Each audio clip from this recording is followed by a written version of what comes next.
দেশ থেকে চলতি বছর প্রথম 4 মাসে বিদেশে কর্মসংস্থান অন্তত 40% কমেছে। গতি আনতে মালয়েশিয়া সহ বন্ধ আরও কয়েকটি শ্রমবাজার খোলার চেষ্টা করছে সরকার। তবে কর্মসংস্থান কমলেও চলতি অর্থ বছরে রেমিটেন্স 20% বেশি এসেছে। মাশরুক রাহাতের রিপোর্ট। সাধারণ সময় মাসে প্রায় 1 লাখ কর্মীকে বিদেশে কাজে যাওয়ার ছাড়পত্র দিত জনশক্তি কর্মসংস্থান ও প্রশিক্ষণ ব্যুরো। তবে চলতি বছর প্রতি মাসে গড়ে দিচ্ছে 60,000-এর কিছু বেশি ছাড়পত্র। কারণ মধ্যপ্রাচ্যে সংঘাতের কারণে বিদেশ থেকে কাজের চাহিদাপত্র আসা অন্তত 40% কমেছে।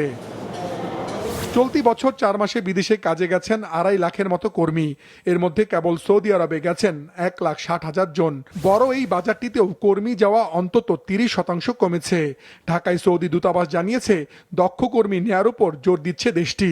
We hold very tight and brotherly relations with Bangladesh. Bangladesh people, are very friendly people and they are very helpful. What we can say is we can support, short limit visa. If job requires, let's say, a professional experience, then of course highly skills will be preferred. Other than that, medium skills will be fine. প্রবাসী কল্যাণ প্রতিমন্ত্রী জানান, সংখ্যা নয় গুণগত অভিবাসন নিশ্চিতে কাজ করছে সরকার, যাতে বিদেশে গিয়ে ভালো বেতনে কাজ পায় কর্মীরা।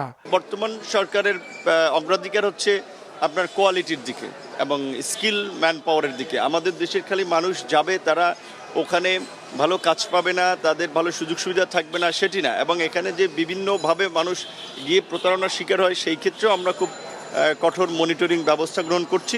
অভিবাসনে গতি আনতে মালয়েশিয়া সহ অন্যান্য বাজার খুলতে সরকার চেষ্টা করছে বলেও জানান প্রতিমন্ত্রী। এটা দুই দেশেরই ওয়ার্কিং কমিটির আলাপ আলোচনা চলছে। আশা করি সময় মতো এটার বিষয়টা সিদ্ধান্ত জানা যাবে।